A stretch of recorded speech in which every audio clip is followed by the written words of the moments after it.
All right, so you guys send in this YouTube script, and it's all about how to get over the fear of speaking English. Yeah. Which I think a lot of people struggle with. You know, even if you understand it really well, right, it's still sometimes hard to like actually speak it. Totally. Yeah. And this script calls this the silent learner problem.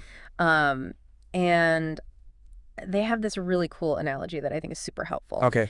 They say it's like you can't learn to swim just by watching videos. Right. Yeah. Have to get in the water. Okay, so how does that work with like a language? Right. I mean, part of learning is like absorbing the information. Absolutely. Yeah. No, you're totally right. Yeah.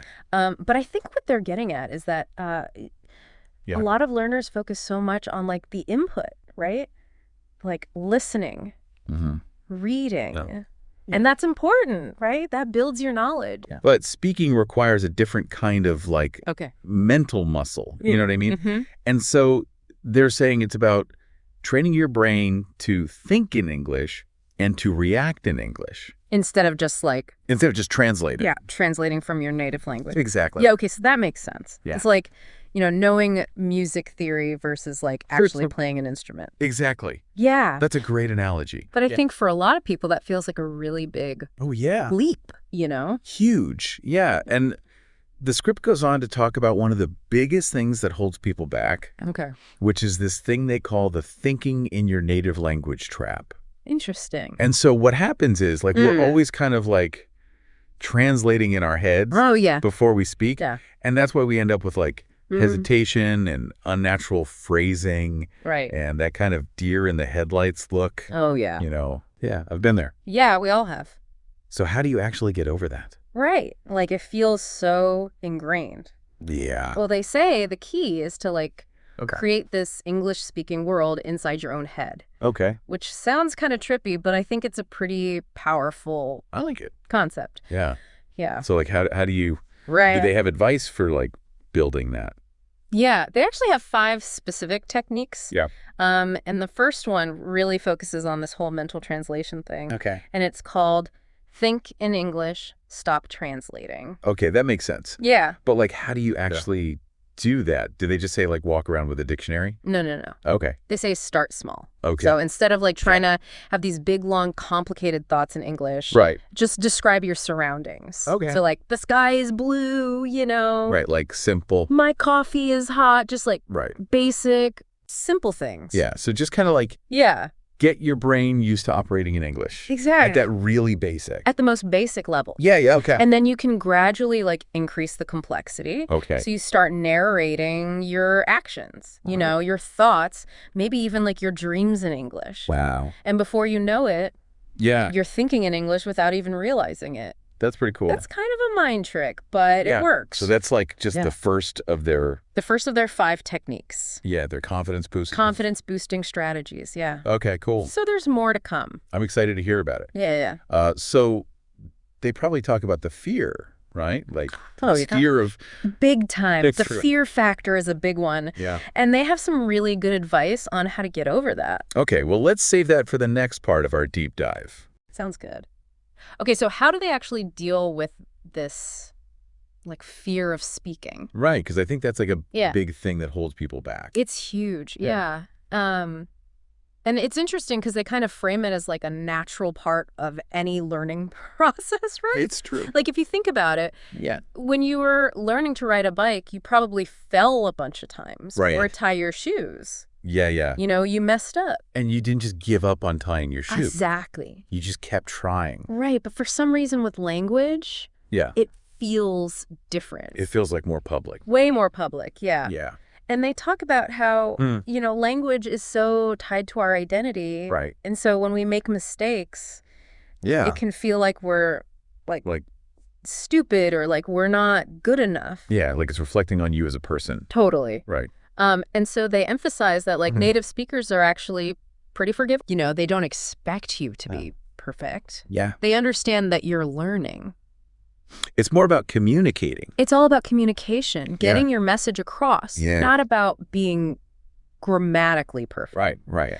And so one of their techniques that I really like for kind of getting over that fear hump is this idea of speak every day, even if you're alone. I like that. Right. So it's about building fluency and confidence in a safe, judgment-free zone. So this is like all that solo practice stuff. Yeah, exactly. So what do they recommend for that? Well, one of the things they talk about is mirror talk. Oh, yeah. Which might sound silly, but it's actually really helpful. I can see that being helpful, yeah. Yeah, because you can practice your pronunciation, your facial expressions, even your body language. It's like you're performing for an audience of one. Exactly. And you're not going to judge yourself. Right, exactly. Yeah. So besides mirror talk, what else do they?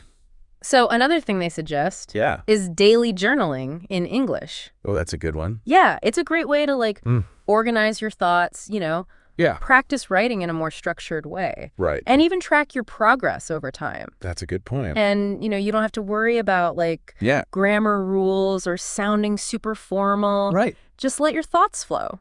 Yeah, and I think that can be good for just totally getting over your anxiety too. It's therapeutic. Yeah. Yeah, totally. So it sounds like journaling is... Journaling, yeah. And then if writing feels a little too structured for you, they also recommend voice recording. Oh, interesting. Yeah, just grab your phone or your computer and start talking about anything, Like your own little podcast. Like a personal podcast. Yeah. You can talk about your day, you can talk about your dreams, talk about the news, whatever. And then you can hear yourself back. Yeah, and it gets you comfortable hearing your own voice in English. Right. And you can identify areas where you're like, oh, I need to work on that sound, or I need to work on my pronunciation of that word. Right, or just hearing yourself get better. Totally, yeah. Over time. It's a great way to track your progress. Okay, so that's our good stuff for solo practice. Solo practice. But at some point you have to talk to other humans. Of course, you can't just stay in your little bubble forever. Right.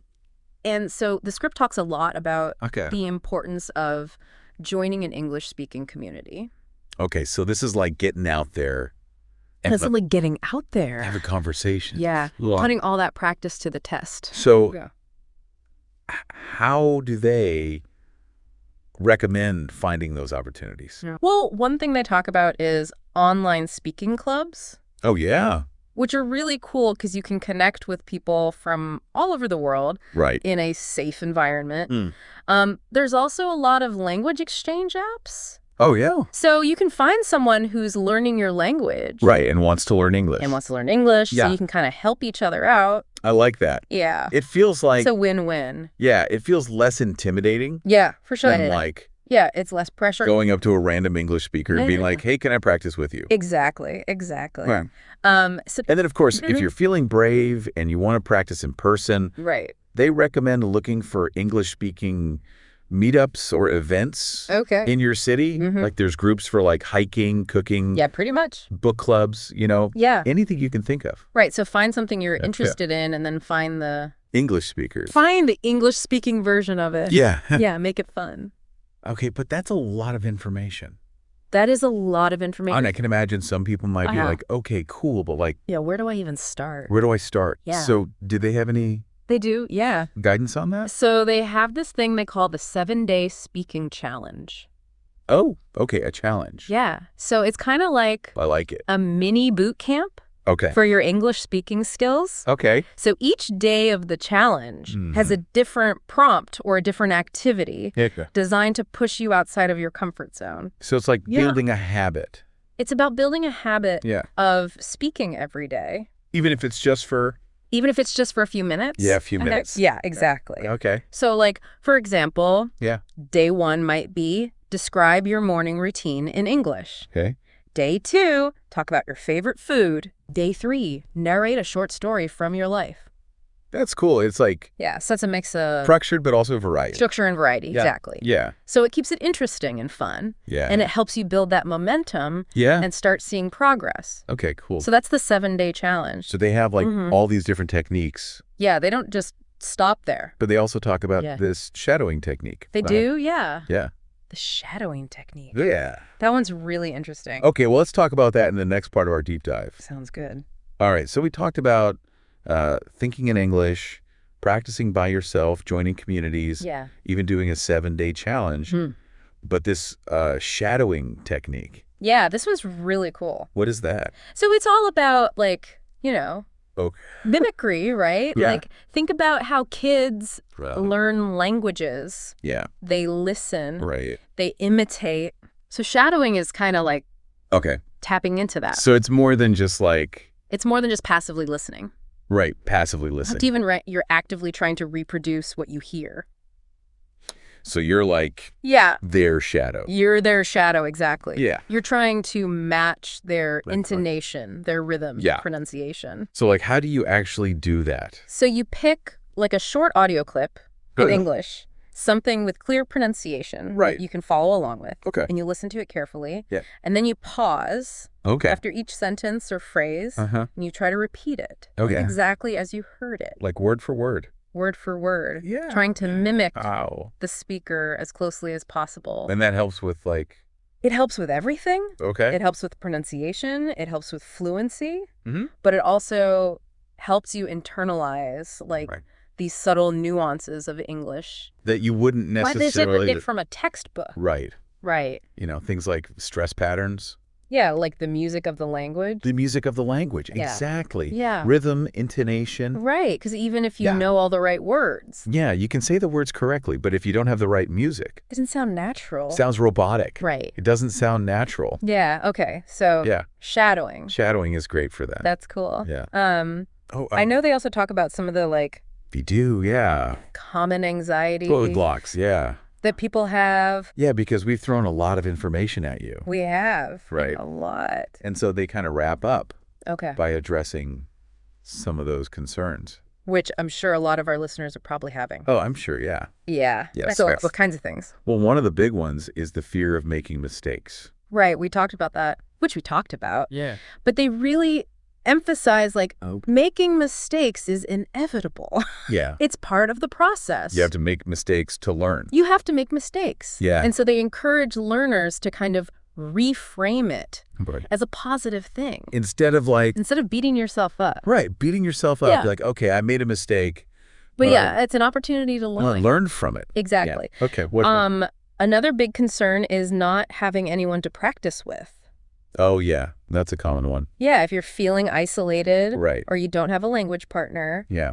They remind you about all those solo practice techniques. Right, like we were just talking about. The mirror talk, the journaling, the voice recording. Even if it's just a few minutes a day. Even a few minutes a day can make a huge difference. Yeah, okay. And then, of course, the big question. Yeah. How long will it take me to become fluent? Right, everybody wants to know. Everybody wants to know. The timeline. Yeah, the magic number. Yeah. And they emphasize that fluency is a journey. Not a destination. Not a destination. Yeah, I like that. It's ongoing. So you're never really done learning. You're never really done. Right. And they also make a really important distinction between fluency and perfection. Oh, okay. Yeah, because fluency isn't about speaking perfectly. Right, without ever making a mistake. Without ever making a mistake. It's about being able to communicate your ideas. Right, and get your point across. Effectively and confidently. Yeah. Yeah, I like that. So it takes the pressure off. It does. You know, you don't have to sound like a native speaker. Right. You just have to be able to communicate. Okay, I like that a lot. And they really want to emphasize that, like, learning a language should be fun. Right. It should be rewarding. It shouldn't be a chore. It shouldn't be a chore. Yeah. It should be something that you enjoy. Yeah, and that you're excited to keep doing. Exactly. So don't let fear hold you back from all the amazing possibilities that speaking English. Yeah, because it really does open up a lot of doors. It does. Yeah. Yeah. Well, that's really great advice. Yeah, I think it's a great script. Yeah, and I think it's a good reminder that, like, you know, it's okay to... It's okay to make mistakes. Make mistakes, and it's okay to, like, not be perfect. Progress over perfection. Yeah, exactly. Yeah. So for our listeners out there who maybe are feeling inspired to start speaking. To take that leap. Yeah. What would you recommend? I would say, like a first step. Yeah. Pick one technique that we talked about today. Okay. That really resonated with you. Whether it's a think in English strategy, the 7-day challenge, the shadowing technique, whatever it is. And just commit to doing it for like a week. Just try it out. Just try it out. Yeah. See what happens. Yeah, and see how you feel. You might be surprised. Yeah. At how much progress you make. And I think that's a good reminder that, like, you know, every journey starts with a single step. Total. You don't have to do everything at once. You don't have to be fluent tomorrow. Yeah, just start small. Start small. Be consistent. Celebrate those small victories. Yeah, the little wins along the way. Yeah, and enjoy the process. It's about the journey. Okay, well, this has been really fun. This was fun. I always love talking about language learning. It's fascinating. It is. Yeah. So thank you so much for Of course. Thanks for having me. sharing your expertise with us. It was my pleasure. And for our listeners, we hope you found this insightful and inspiring. And hopefully you're feeling a little bit more confident about speaking up. And we hope that you keep learning and keep exploring. Keep practicing. And keep speaking your truth. Yes, absolutely. So until next time. See you next time.